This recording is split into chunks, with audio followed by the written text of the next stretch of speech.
every crime is a wound on the world. We're here to dissect it, layer by layer, to find the truth buried within. This is Anatomy of Crime. The street is called Ybbsstrasse.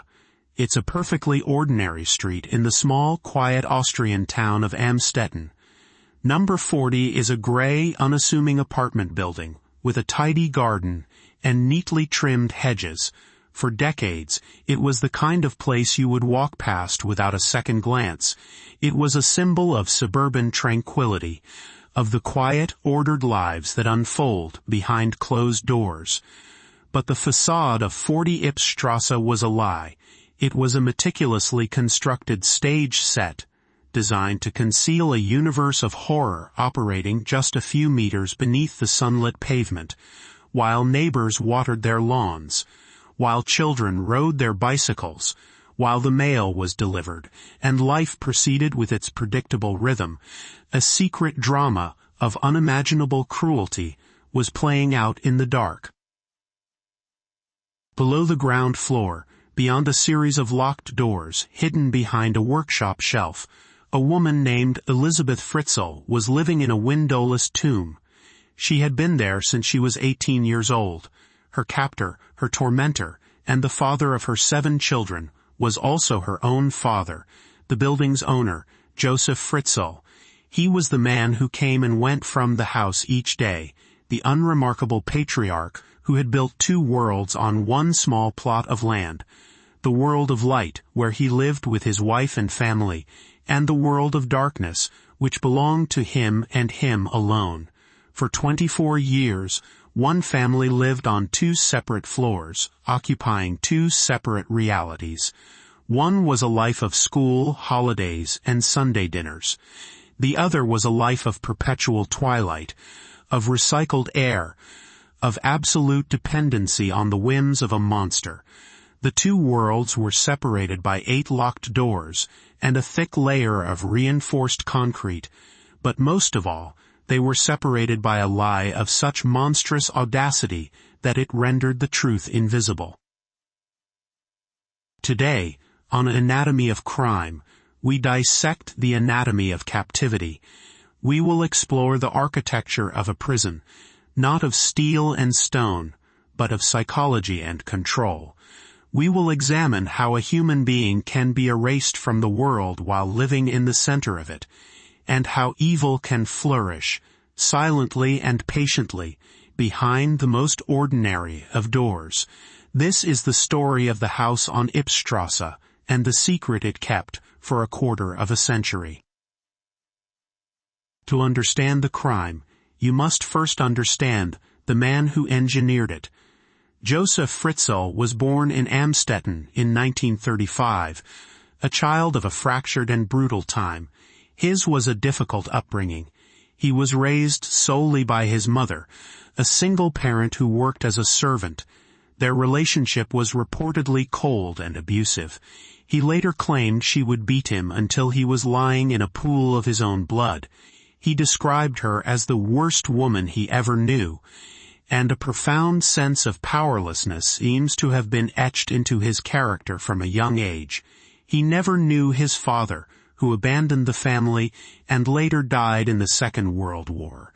This early life, devoid of a positive male role model, and defined by the authority of a woman he despised, created in him a deep-seated resentment and an all-consuming need for control, for domination. He wanted to be the master of his own universe, a god in his own small world, where he would never again be helpless. After finishing his compulsory education, he trained as an electrical engineer, a profession that suited his methodical, precise and calculating nature.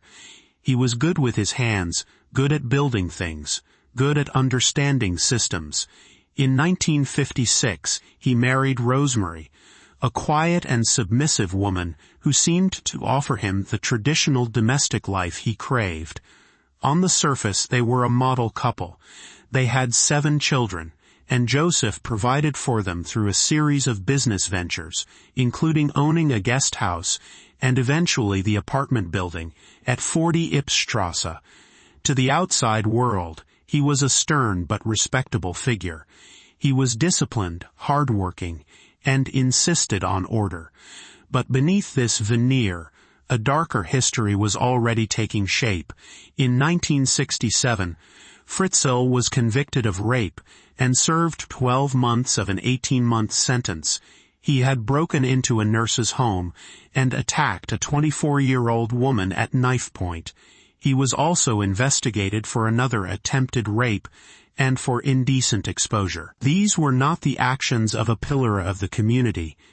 They were the predatory rehearsals for the magnum opus of his cruelty. His criminal record, however, was later expunged under Austrian law, wiped clean, allowing his public persona to remain intact. His fourth child was Elizabeth.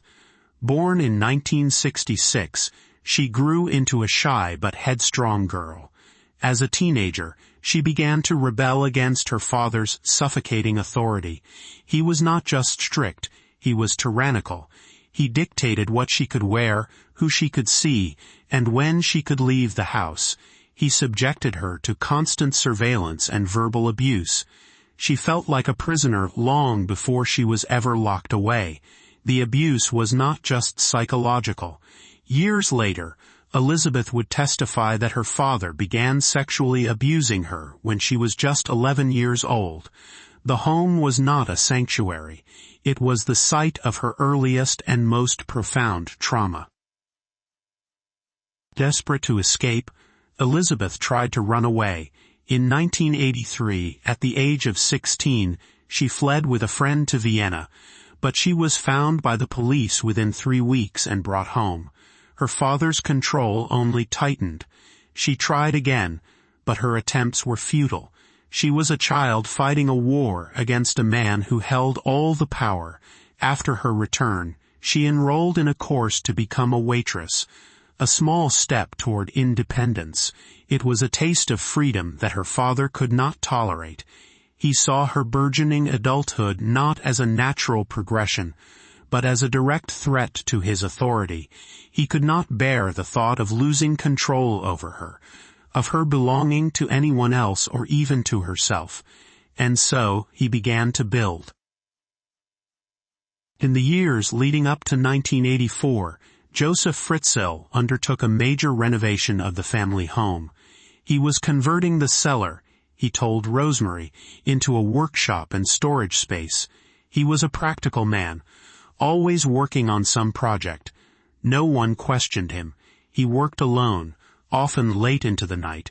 He excavated soil, poured concrete, and ran electrical wiring. He was not just building a cellar, he was meticulously engineering a prison. It was a masterpiece of concealed construction. The final space was a complex of small, windowless rooms, covering about 55 square meters. It was soundproofed with layers of insulation and wood paneling. The air was stale, circulated by a rudimentary ventilation system he had designed. Access was through a series of 8 doors. The final one a wanton steel-reinforced concrete door, hidden behind a shelving unit in his workshop. It was controlled by a complex electronic keypad, the code known only to him. He had built a world that only he could enter. On August 28, 1984, the day before Elizabeth was due to start a new job, Josef Fritzl put his plan into action. He was 49 years old. She had just turned 18. He called her down to the cellar, asking for help carrying a new door. As she stood in the doorway of the newly completed bunker, he pushed her inside. He held a cloth soaked in ether over her face until she lost consciousness. When she woke up, her world had been reduced to a single cold, damp room. Her hands were chained to a post. The life she knew was over. Her existence was now defined by 4 concrete walls and the absolute power of her father. Upstairs, a different kind of construction began. The construction of a lie. Josef forced the captive Elizabeth to write a letter. In it, She explained that she had run away to join a religious cult and pleaded with her family not to look for her. Josef took the letter and found it. He presented it to Rosemary, a grieving mother who now had a reason for her daughter's sudden disappearance. A few days later, he filed a missing person report with the police, calmly handing them the letter. The story was plausible enough. A rebellious teenager running away from a strict father. It wasn't unheard of. The police investigation was brief. Elizabeth Fritzl was an adult. She had left a note saying she did not want to be found. The case was closed. Josef Fritzl had successfully erased his daughter from the world. Rosemary and Elizabeth's siblings were left to grieve a daughter and a sister they believed had abandoned them, never knowing she was suffering just a few feet beneath them, listening to the muffled sounds of their daily lives through the concrete floor. For the first 6 months, Elizabeth was kept in a single narrow, dark passage, often chained. The loneliness was absolute. The only human contact she had was with her captor, and his visits were for one purpose: rape. He was methodical, emotionless. This was not about passion. It was about power. It was the ultimate expression of his need to dominate, to own another human being completely. The physical and sexual abuse was relentless. After 9 months, he unchained her. But her prison only expanded to the other small, interconnected rooms he had built. Her world was a cramped living area, a makeshift bathroom, and a tiny kitchenette. There were no windows, no natural light, no fresh air. Time was marked only by the flickering of a television he provided and the hum of the ventilation fan. Her only knowledge of the outside world came from the television and from the man who held her captive. 2 years into her captivity, in 1988, Elizabeth gave birth to her first child, a daughter named Kirsten. She delivered the baby alone in the cellar, with only a book on childbirth that Josef had tossed down to her, and a pair of rusty scissors. This was the beginning of a new, even more twisted chapter in the horror. Over the next 14 years, Elizabeth would give birth to 7 children, all fathered by Josef. The cellar, already a prison, now became a grotesque mockery of a home. It became the birthplace and nursery for a family that did not officially exist. The boy named Stefan was born in 1990. Then, in 1992, came Lisa. It was with Lisa's birth that Josef Fritzl's plan entered its most diabolical phase. He couldn't keep an ever-growing family hidden in the basement forever. He needed a way to manage the surplus population. So he invented the next chapter of his lie. 9 months after Lisa was born, Josef staged her discovery. He forced Elizabeth to write another note, a desperate plea from the cult member who couldn't care for her baby. One cold morning, Josef placed the infant Lisa in a cardboard box on the doorstep of 40 Ybbsstrasse. He then orchestrated the discovery, calling the authorities to report the abandoned child. The note from her mother explained everything. The Fritzls, Josef and Rosemary, were granted custody of the baby. Rosemary, a loving and unsuspecting woman, became the doting grandmother to a child she believed had been left by her long-lost daughter. She had no idea that the child's mother was locked in the cellar below, weeping for the baby that had been stolen from her. This horrific charade was repeated twice more. In 1994, Monica was born and brought upstairs to join the family. In 1997, it was Alexander. Each time, the same story. A baby appears on the doorstep, a desperate note from Elizabeth is found, and social services, seeing a stable home with the grandparents, grants custody. Josef Fritzl was now the patriarch of 2 families. Upstairs, he was the grandfather, raising 3 of his abandoned daughter's children alongside his wife. Downstairs, he was the captor, the rapist, and the father to 3 other children who had never seen the sun. The upstairs children, Lisa, Monica, and Alexander, lived relatively normal lives. They went to school, they had friends, they played in the garden. They were known in Amstetten as the children of the runaway Josef Fritzl, taken in by their kind grandparents. They were living, breathing parts of the elaborate lie. Meanwhile, the downstairs children, Kirsten, Stefan, and a younger boy, Felix, born in 2002, inhabited a completely different reality. Their entire world was the 55 square meter cellar. The fluorescent lights were their sun, the whirring of the ventilation system was their wind. Their only understanding of nature, of the world beyond their walls, came from the television. They were pale and had poor dental health. They spoke in a language that was a mixture of their mother's speech and the distorted sounds from the TV. Their mother, Elizabeth, was their entire world. She was their protector, their teacher, their sun and their moon. She did her best to create a semblance of normalcy. She taught them to read and write. She tried to structure their days, but their development was inevitably stunted by the extreme deprivation of their environment. They had never felt rain or sunlight on their skin. They had never seen the sky. There was a 7th child, a twin to Alexander, born in 1996. The baby boy, named Michael, was born with respiratory problems. He struggled to breathe in the stale, damp air of the cellar. Elizabeth pleaded with Joseph to get him medical help, but he refused. To take the baby to a hospital would be to risk exposing his entire secret world. After 3 days of fighting for his life, the infant Michael died in his mother's arms. Josef Fritzl took the tiny body, carried it upstairs, and incinerated it in the furnace. For Elizabeth, this was the ultimate horror. She had not only lost a child, but his existence had been utterly erased, turned to ash by the man who had created and destroyed him. The murder of this child would later become the most serious charge laid against Josef Fritzl. For Joseph, maintaining this dual existence was a full-time job. It required immense planning and control. He was the sole gatekeeper between the two worlds. He brought food and supplies downstairs, usually when Rosemary was out. He told her the cellar was a no-go area, that he was working with dangerous chemicals for his business, or that he was drawing up technical plans and couldn't be disturbed.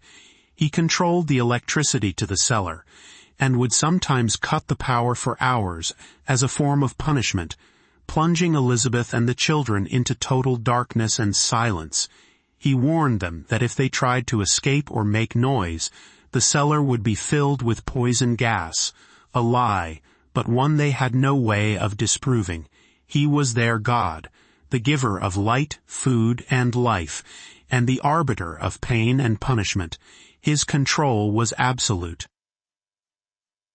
But 24 years is a long time. By 2008, Josef Fritzl was 73 years old. The secret he was keeping was becoming a heavier burden. The systems he had built were beginning to fail. The cellar door mechanism was becoming unreliable. He was getting older, less physically capable. What would happen to his basement family if he were to die suddenly? It was a question that must have weighed on him. The meticulously constructed world was becoming unstable. The lie was developing cracks in its foundation.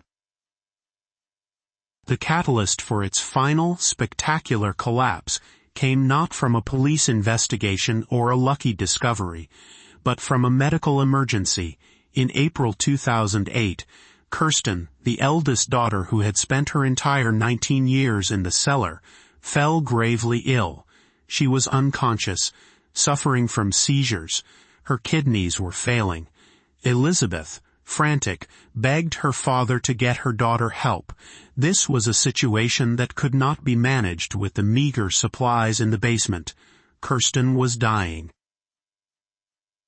Josef Fritzl was faced with a choice he had successfully avoided for 24 years.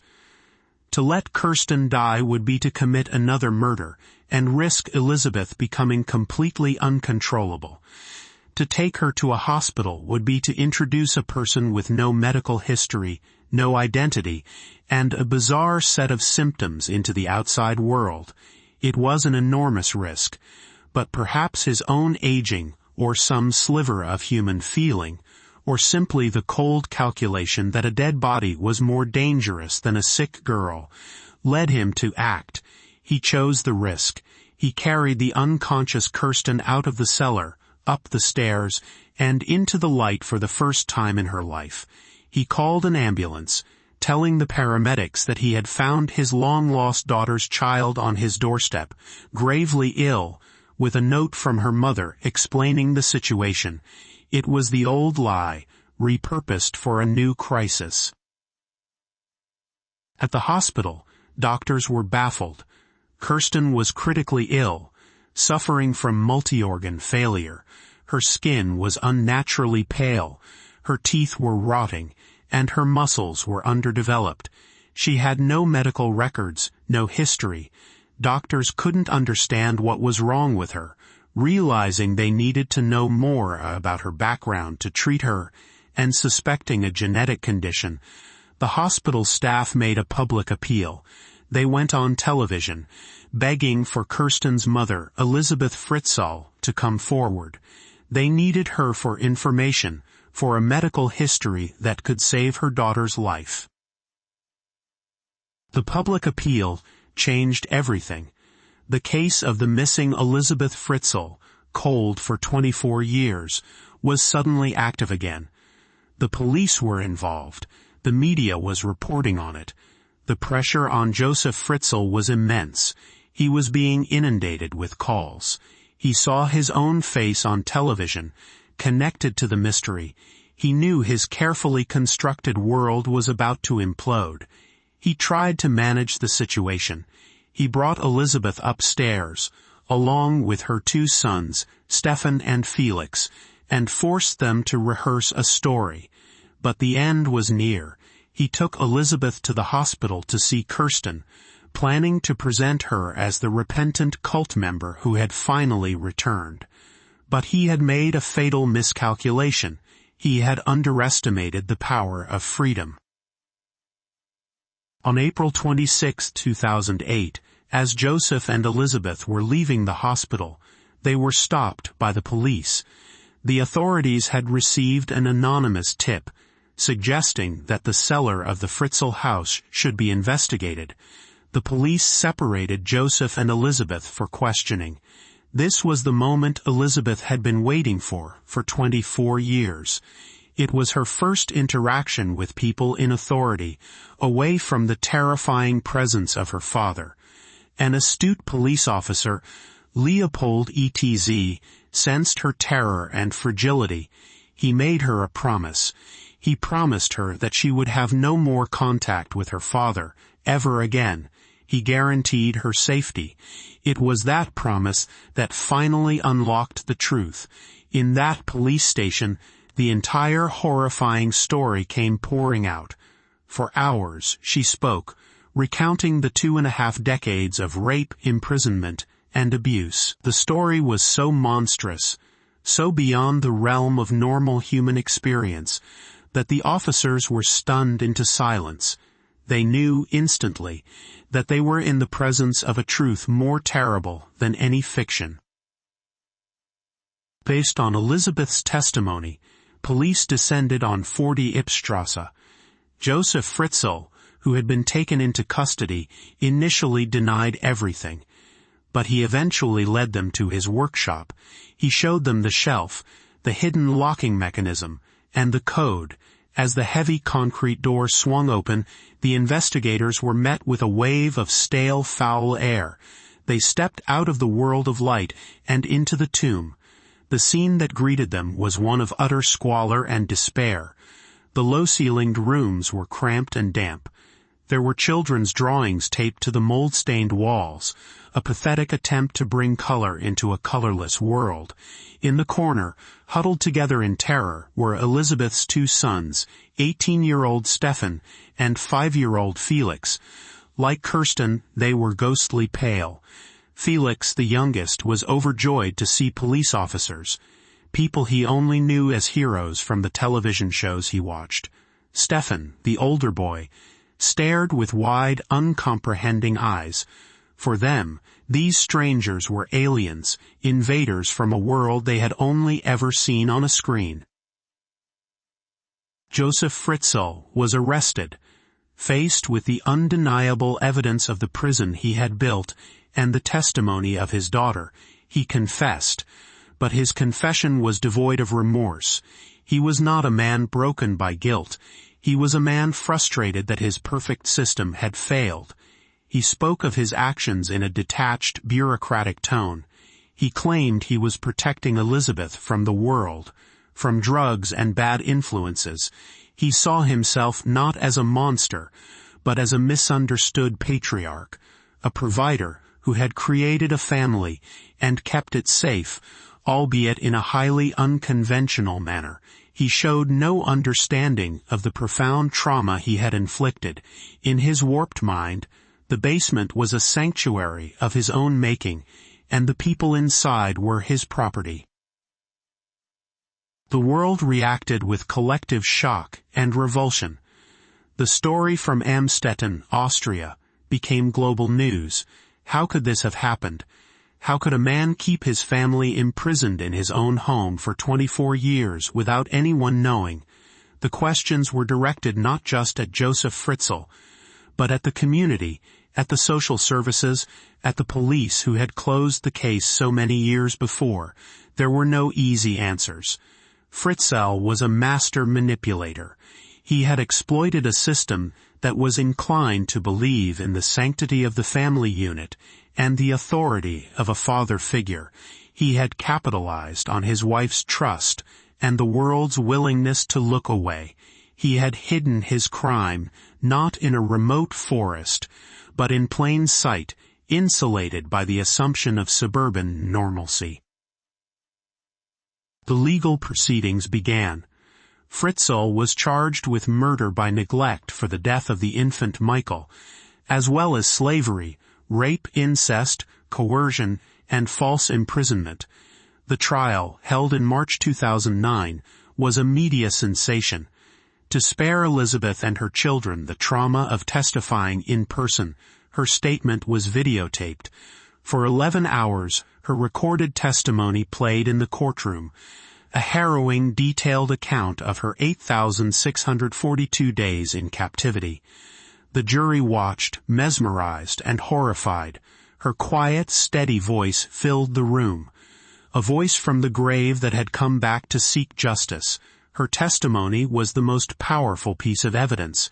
It was unassailable. The psychological anatomy of Josef Fritzl became a central focus of the case.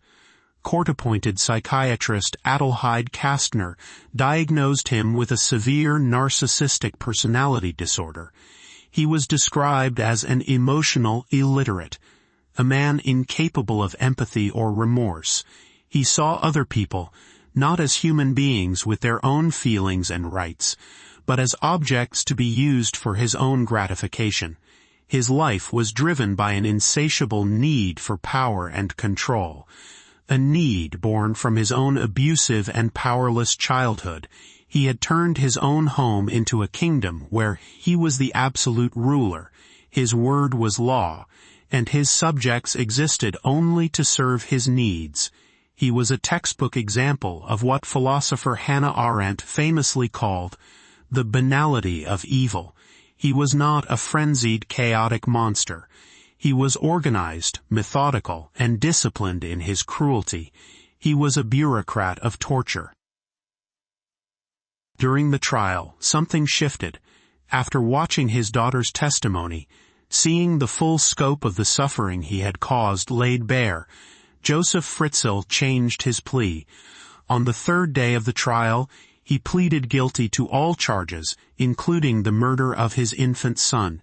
It was a stunning reversal. Perhaps, for the first time, he was forced to confront the reality of his actions through his victim's eyes. Or perhaps it was another calculated move by a master manipulator, recognizing the inevitability of his conviction. We will never know for sure. The jury found him guilty on all counts. He was sentenced to life in a secure psychiatric institution. For Elizabeth and her 6 surviving children, the end of the trial marked the beginning of a new, unimaginably difficult journey. The family was reunited, the 3 children from the cellar and the 3 from upstairs, meeting their mother and siblings for the first time as a complete family unit.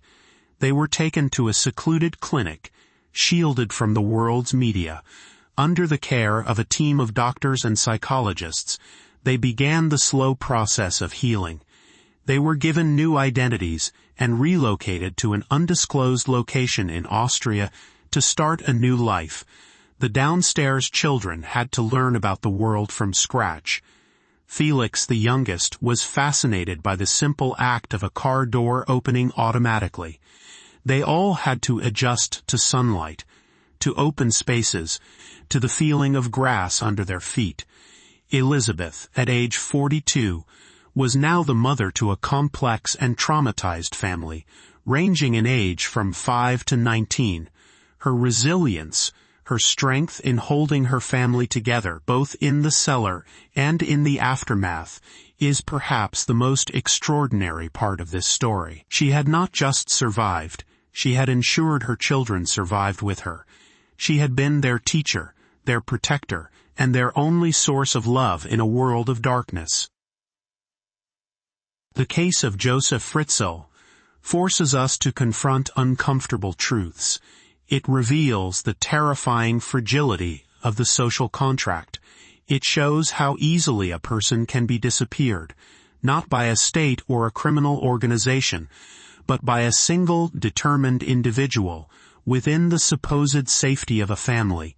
The anatomy of this crime is the anatomy of deception. It was built on a foundation of small, believable lies that grew into a single, monstrous one.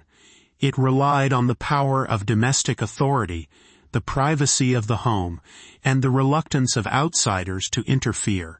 Josef Fritzl's greatest tool was not the reinforced concrete door, but the veneer of respectability. He understood that the most effective wall is the one that no one even knows is there. The house at 40 Ybbsstrasse became a notorious landmark, a tourist attraction for those morbidly curious. The cellar, the scene of the crime, was eventually filled with concrete, sealing the space forever, entombing the memory of what happened there. The building was sold and renovated, an attempt to wash away the stain of its history. But the story remains, a chilling reminder of the darkness that can hide behind a closed door on a quiet street. It is a story about the depths of human depravity, about the terrifying power of a warped mind to create its own reality and impose it upon others. But it is also a story of survival against impossible odds. It speaks to the incredible resilience of the human spirit, the power of a mother's love, and the unbreakable will to live.